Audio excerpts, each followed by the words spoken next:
have that midweek on the mountain feeling on this week's Flame Central. Welcome on in. Thanks for spending some time with us. Alongside Andy Corey, I'm Matt Warner.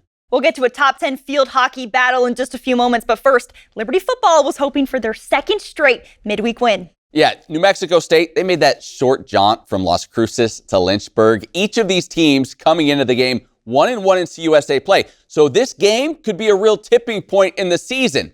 And so it was fitting that this game was an absolute roller coaster. Liberty special teams would play a huge role. It was a low-scoring, offensively challenged game until Juju Gray got his hands on a kickoff. In a 3-3 game in the second quarter, Gray scoops it up and then outruns everyone on the field. A 96-yard touchdown return put the Flames on top 10-3 and ignited that home crowd. Then later in the quarter, a Max Morgan punt, mishandled by TK King, and the Flames' Brenton Williams is there to fall on the football. A huge miscue gave Liberty great field position, and they would cash it in. 4 plays later, Evan Dickens runs it in from 8 yards out, and Liberty seemed to be in control. They would lead this game 20-6 at the half. But in the second half, Liberty opened the door for New Mexico State to get right back into this one. 2 Ethan Vasco turnovers would lead to 2 New Mexico State touchdowns. And all of a sudden, after a Brody Malone touchdown snag early in the fourth quarter, Liberty found itself down 27-20. After a Jay Billingsley field goal, Liberty got the ball with 3:44 to go, down 4. It was then that Vasco and Dante Lee got on track. Lee had 6 catches on the night, 5 of them coming in this drive. It would all lead to an Evan Dickens go-ahead touchdown run with 41 seconds left. But not surprisingly, New Mexico State would still get a decent look to tie it at the end. Thankfully for the Flames, a 47-yard field goal attempt was not close. Liberty wins a thriller, 30-27. They've now won back-to-back CUSA games and improved to 3-4 on the year, thanks to their gutsiest effort of the season. We'll take the win. I'm very pleased that we got a win. I thought for the most part, the first half, we did a fantastic job in all 3 phases. And then the second half couldn't have went worse than, we looked like a completely different team. But our guys are resilient. They kept believing. We challenged them all week to keep believing, just believe in themselves, believing. Don't go after the outcome, just keep fighting for each other. And be able to get a win, and go to 2-1 in the conference when it looked ugly there. We'll take that. Well, what a life-injecting win for Jamie Chadwell's group, and there's plenty to talk about from this one. Let's get some post-game thoughts from Rhett McGibbon and the rest of our Flame Central Game Day crew. Reggie, talk to me. Special teams was big for Liberty on this night. They really came through in a big way for LU. Yeah, I think what I learned is this is why, when you look at teams and coaches talk about key players being a part of special teams, this is a factor. You look at a guy like Juju with the punt return, or the kickoff return, I should say, for a touchdown, the 2 muff punts that turned into points for Liberty as well. This is a team that took advantage of mistakes from their opponents and said that we're going to use the third phase of the game to be dominant and find a way to hang in this game. And then, oh, by the way, you force a missed field goal at the end to survive. Big props to Dylan Llewellyn, the special teams coach. Yeah, because he had a heck of a game today. Also, his kicker, Jay Billingsley, we talked about him before the game. He was 3 for 3 today. His longest is a 43-yard kick. So, good game for special teams. Yeah, I think what you realize from this is special teams can impact so many different areas. You mentioned kickoff, 2 muff punts, the missed field goal. Kickers have souls too. Your guy goes 3 for 3. I mean, that's a massive day. That's, what is he, 4 for 5 last week, 3 for 3 this week. Huge. Really building confidence. Kickers a lot of times get flagged for missing field goals. New Mexico State, if you don't have these 3 field goals tonight from your kicker, you're not winning that game. Just like last week, he hits 4 field goals. If he doesn't make those, you're not winning that game. So really impressed how the special teams unit has really turned around. Yeah, they pretty much accounted for 17 points for Liberty on this night. It would have been a loss if it was not for them. Big win for Liberty as they move to 2-1 in conference play. All right, it's time for a little Yak Talk. Joe Yak joins us as always. Huge win for the Flames. They had to have it. But as Richie McKay always says, you don't accept in a win what you wouldn't in a loss. So there's still coaching points here. I like that. Joe Yak, the old coach who brought him in. Quarterback play, especially in the second half. You get the win, yes. You have that big final drive. but leaves a lot to be desired. Yeah, I mean, the good news is that what Ethan Vasco did is he showed great resilience. Absolutely. I mean, the guy with the mistakes that he made, he hung in there. He showed the resilience. He showed the toughness, and he led him 92 yards for the game-winning drives and made all the throws that he needed to make. However, if the Flames want to take this thing to a conference championship, they've got to get more consistent play from the quarterback. And you look at a couple different throws that he had, the throw to Reese Smith down the sidelines, right? That one where they had a nice little split post going right down, which took the corner with them, and then Reese came on the wheel route right there. And all you got to do is you got to get the ball in your hand. You got to drive it in there, get the ball in your hand. Reese Smith catches that, gear him down. He catches it, makes somebody miss, and then he's got the opportunity potentially to score right there. But instead, the corner's able to fall off, make the play, and now you're in a tough situation. And then also, the other one too, it was the interception in the second half. The interception in the second half is like, pull the trigger. Yeah. You get that Dante Leon, that corner route right there. Before he ever comes, what do they say now?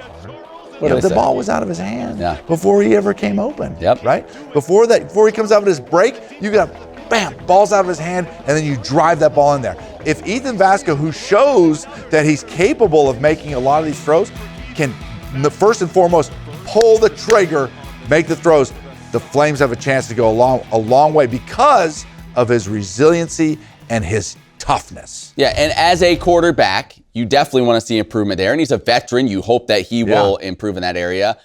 You also, the leadership, that toughness, that goes a long way as well. You saw that team going into that last drive. There was no doubt he was going to lead them. And I think that's the beauty of this, is that this isn't some freshman. You gotta say, "Oh, little Jimmy, everything's gonna be okay." You gotta massage everything. Well, we can't do this. We can't do that. Ethan Vasco's an experienced quarterback. Willie Corn can sit in that film room with him and say, "Ethan, what are you doing?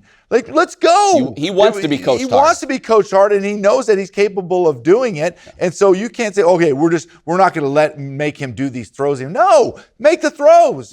Make it happen. And Ethan Vasco has the kind of personality that will say, "That's on me, coach, and we're going to get it corrected." So that is, if he does get that corrected, we've seen improvements in this offense, and this thing could go potentially to the next level if he's able to clean up some of that stuff. Well, they have a little extra time to clean it up now. They get the bye week before they take on Delaware, so we'll see what that offense looks like the next time it takes the field, Annie. Yeah, Matt, it'll be fun to watch, but let's stay on this win for just one more moment. The Flames secondary had to battle to get the job done against a tough New Mexico State passing attack. And for this massive conference win, we're going to peel back the curtain to the inner workings of this defensive back room for Liberty. Here's the latest in the fire. Look straight ahead, fix your eyes on what lies before you. Mark out a straight path for your feet. Stay on that path. Don't get sidetracked. Keep your feet from following evil. Everybody got me? Don't allow the little bit of compromise come in there. You got me? Every last one of y'all, man, y'all got a purpose. Y'all set a path for y'allself, man. Let's don't stay sidetracked. And then the mentality is let's keep that ninja mentality, man. Don't let none of the side shows distract you, because that's what the enemy want to do. He want to try to pull you away. Everybody got it? It no matter a quick turnaround or what you got going, like every second matters. It's our job to take full advantage of every opportunity God gives us. And so that's what we try to hammer to our guys. So I think they do a good job in the meeting room and take advantage of every second. If he's even with the quarterback, what do you think he's gonna get? Pass. Everybody got that. So you looking to see pass. You can take a quick peek to see where that dude lined up at, especially I'm into the boundary. I know, okay, bam, he lined up at the level of the quarterback, then I'm probably gonna get some work, and I want it. We can't let nobody have free access. So let's go out here, let's cover these dudes up, man. I like us on these cats. For the rest of your life, every moment matters. I think we had a great moment last week, but we want to make another great moment this week. Fight for every inch with everything you have. Don't worry about mistakes. Play hard as you can. Let's make sure they know they're in a 60-minute battle. We got to start a win streak here. All right? People got a fear coming in here. And so you got to set that tone starting tonight. Does everybody understand that? Nobody fears coming in here anymore. That is tonight. It is tonight. Our way, our time, 60 minutes of football, Flames football. 3rd and 7 now. They go to the perimeter, contested. It is Harmon once again on the sticky coverage, and that'll force a punt. Hey, it's gonna be on y'all, man. Stay locked in.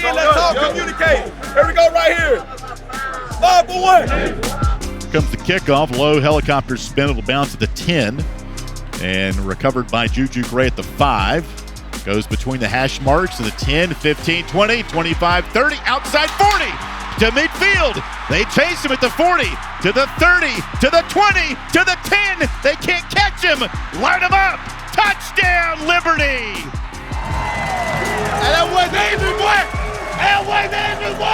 On it from around his 15. Swings his right leg into it. And a little hit. The return man, King, gets a fight for the ball outside the 20. It looks like Liberty's going to recover it. I'm loving it. Hey, that's what I'm talking about. Let's go. Right hash mark. Vasco gets the snap. Turns left. Hands off to Dickens. Up the middle. Pulls his way towards the end zone. The pile pushes him. And he is in. Light him up. Touchdown, Liberty. Evan Dickens with the touchdown run, as strong as you will see tonight. You play 40 snaps a game, somebody's going to catch a pass. Somebody's going to make a play. I don't look at the one play that somebody catch a pass. I look at the 40 plays that maybe they didn't even throw it your way, but you were still playing that rep like they were coming at you. I look at the consistency over the reps of 40 plays, and that's how you know if you got a good player. So now staring a 3rd and 9 in the face. Fife. Protection picked up to the end zone. Tough catch. Oh, hauls it in. How about the snag by the Aggies? Reset. Let's go win this fourth quarter, man. That's the mentality you got to go right here. Don't worry about nothing else, man. What we do. Everybody understand that. Let's go, man. Let's go. Here we go. 5-1. Let's go. Snap to 5. Blitz on the way. 5 throws it up. End zone to our right. Over the shoulder. Play. Incomplete. And Liberty now with a chance here. Henderson in motion. They go to the ground. Dickens chopping his feet, trying to find the edge. Dickens, oh, like the flame. Liberty recaptures the lead. Liberty 30, New Mexico State 27. 10 seconds left for the Aggies and the Flames. Throws middle of the field. It's going to be caught at the 30. Tie it up. Straight up. Kick, snap. Here it comes. No good! Liberty wins! Ryan Hawk is wide left, and the Flames complete the comeback. Thanks to Donald Scott for producing that in the fire. Well, listen, more and more, we're seeing former Liberty athletes finding success at the professional level. And this week happened to be really good for former Flames. Let's start with Demario Douglas, a breakout week for the Patriots wide receiver. He hauled in 3 passes for 71 yards, including a 53-yard touchdown grab, his second of the season. Then we move on to Major League Baseball. Mason Fluharty pitching for the Blue Jays in the ALCS, just the 3rd former Flame to ever play in baseball's postseason. And on Sunday night, he threw 2/3 of an inning, struck out both hitters that he faced. And then finally to the NBA, where Taylor Peter, playing for the Indiana Pacers, he had 18 points on Saturday night to lead the way for Indiana. Also chipped in with 5 rebounds, 5 assists. He's averaging now double-figure scoring in the preseason for the Pacers. We'll keep you updated on all of these former Flames as their seasons progress. It was a top 10 showdown in field hockey Tuesday night as the number 7 ranked Flames took a quick drive north to meet the number 3 Virginia Cavaliers. And this one would be a tight defensive battle. The freshman goalkeeper Diane St. Martin has been so good throughout this season, and she had a big save early to keep it scoreless. But later in the first quarter, UVA found a way to get on the board. Caroline Nemec with the goal to put the Hoos on top 1-0. The Flames now chasing from behind. They weren't short on chances the remainder of the game, seeing a pair of penalty corner opportunities in both the second and third quarters, plus some great looks at goal in the fourth. But ultimately, the offensive efforts, they fell short, and Liberty was shut out for the first time in 24 games. They fall 1-0, snapping a 6-game winning streak. Tough one for the ladies that lost, but you know what can lift your spirits after a tough loss? Having Rhett McGibbon show up for a little warm, hot, and fuego. Top player moment from the past week in Liberty Athletics. Rhett, do we have a theme this week? Yes, National Cheese Curd Day. Oh, that's my love language, cheese curds. Listen, when I went up and saw Malik Willis in Green Bay, one of the first things I did when I got there, cheese curds. Did you get like fried cheese? Fried cheese curds. Okay, Dip them in the middle of a little ranch, make them even. I mean, that's like a heart attack waiting to happen. But so good. So good. That's good stuff. Yeah. All right, starting off with warm here. Ivy Garner on the soccer team. Been great the last couple games. She is like a fried cheese curd, I'd say. Just so good everywhere out there. I would eat them watching soccer. Like, I'd be down. That's not a bad idea. We should try that. 2 assists versus Kennesaw State. Every time she gets a touch of the ball, she's just dominant. Like, it just blows you away how much she can create. And she's going up against the best defenders on the other side. And every single time it feels like she just rolls off of them, gets breakaways, just creates so much. Then they had 2 games in a matter of 3 days. Against Jacksonville State, she gets even stronger, a goal and 2 assists. Get this, in the history books, she'll go down as, she's on like the Mount Rushmore of women's soccer. Nancy Davis-White leads everybody in most categories. However, for Ivy, second in goals scored with 26. All right, second in assists with 23, and second in points overall with 75. Wow.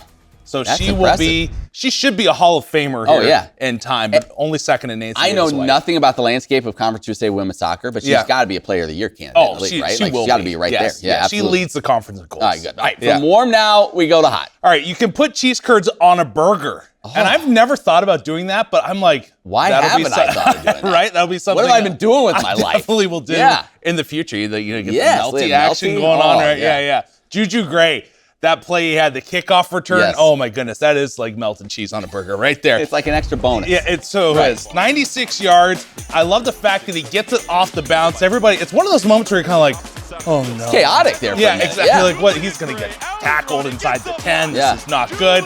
Breaks free, little juke, little juju, if you will, and just busts it, and he's gone. I also have to give special mention to just the special teams play. Max Morgan, I don't know what he was like, what kind of oil or lotion he was putting on those things. Was he just slathering Vaseline all over when he punted that ball? Yeah, right. They couldn't get a handle. Oh, they couldn't. That was a big reason the Flames won. But Juju Gray, also a huge real reason spark as well. for the Flames. All right, finally in Fuego, Rhett, what do we got?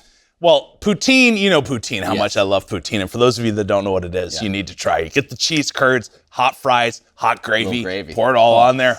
It is great. Jenna Otts, I feel like I could have had 3 in Fuegos this week, but Jenna Otts, when you look at the numbers directly, you're kind of like, all right, Rhett, what are we talking about here? Only 13 kills and 14 kills against Kennesaw State. But when you watched her live, so many of these were out of system. And what I mean by that is it's not like it's a clean set to hurt the net. She's running up and she's just hammering it. Right. It was like when Liberty is out of sorts, somehow I would say 50% of her kills on the weekend came with LU just being in a little bit of disarray offensively. And still she managed to get it down.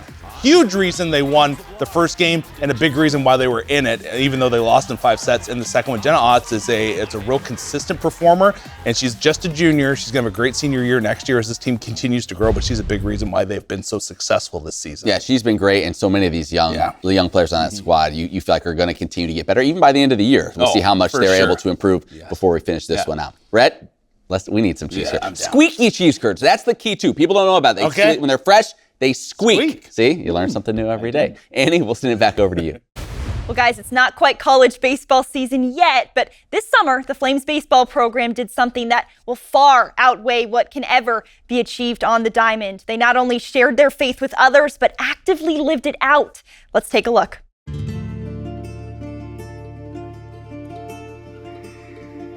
This past July, current and former members of the Liberty baseball team traveled almost 3,000 miles away from Lynchburg to serve in the small villages of Guatemala.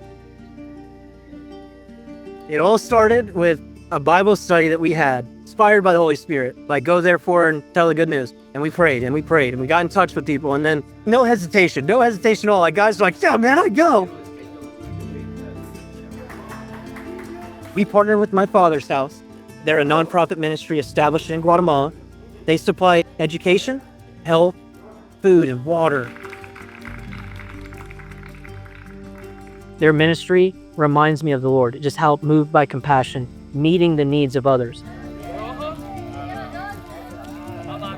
The Flames helped with food and clothing distribution, and they also taught the kids how to play baseball, all while sharing the message of Christ.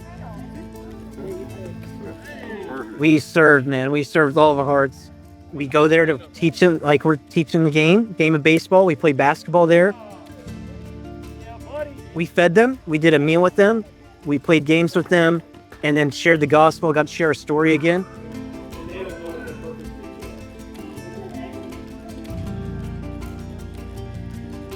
As it turned out, the Liberty Group wouldn't just share their faith on this trip, they would also have it tested, thanks to an unexpected, life-threatening situation.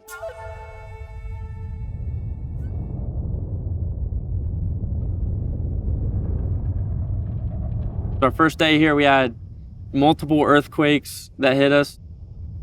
The whole earth is moving left to right.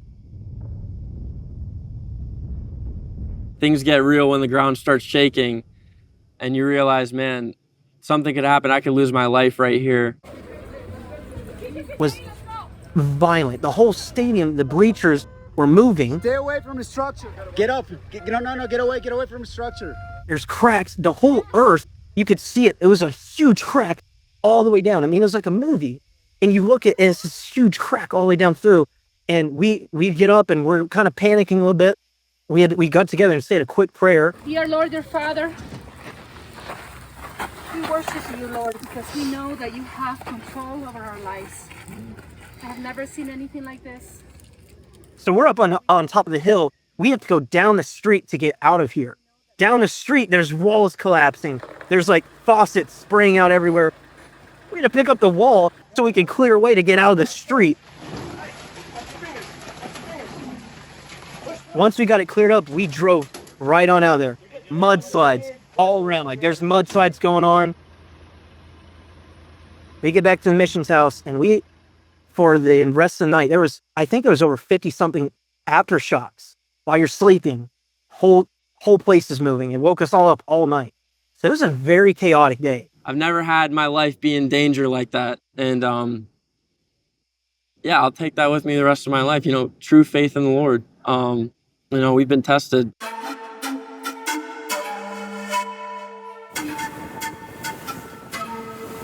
Our faith was tested, refined, proven. It was rooted. We got to let this trip infuse our faith and then share it. While we're living it, we're also sharing the good news as well. It was a life-changing week for the group, a chance to share their faith and also a chance to show it, as many of them took the next step in their walk with Christ through baptism.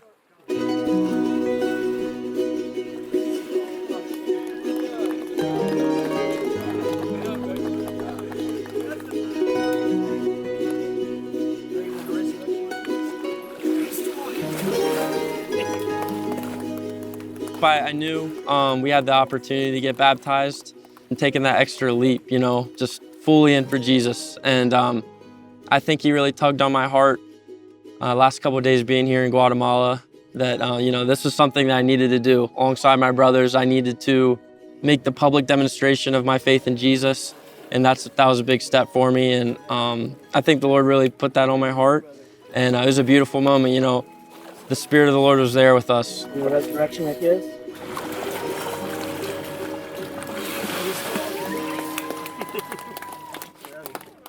As if it wasn't enough, right, for the trip and what we came here for, to share the good news, these guys wanted to make a public profession of their faith. They were responding to the heart change that was happening this entire year on this team. They still said, you know what? I want to honor what's happening in this heart and do it unto the Lord. There's a theme in the Bible of being obedient unto death, right? That was shown by Jesus. These guys making the decision to be baptized, to go, right? To go therefore until the gospel. This whole trip is marked by obedience. That's truly what was inspiring about this. And I pray that whoever sees and is encouraged by what God has done through this trip would follow that same act of obedience, right? I pray that our teams in the future would be like, wow, let's be obedient to God and go with what we got in us, what God's doing between us. That's all it was. It was us walking life together. And then just like the disciples with Jesus, they were walking together and then God said, I'm sending you out.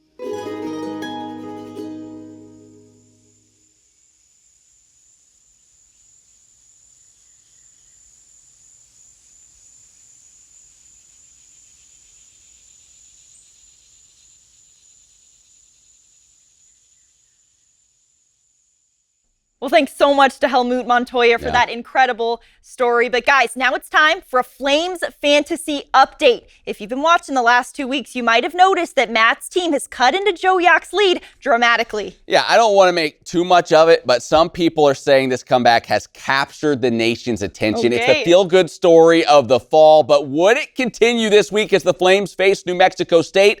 Yeah, it's getting really tight after a big week from Juju Gray. My recently acquired Evan Dickens, what a pickup, by the way. I trailed by just over 2 points. Like, this thing was over. People were saying it was done. I am right back in it. Emily, well, she's still in about the same spot. But we've got a real race as we come down the backstretch of this season. No, I, for one, am shocked right now. You counted me out, didn't you, Annie? Yeah. I could see it. I could see it. Yeah. Well, guys, we're running out of time here. Don't forget the Flame Central podcast, new episode every Monday. Make sure you give it a listen. Yeah, and for any stories you might have missed, libertyflamescentral.com, your one-stop shop. For Annie, I'm Matt. Thank you so much for watching us this week. We'll plan on seeing you right back here next time.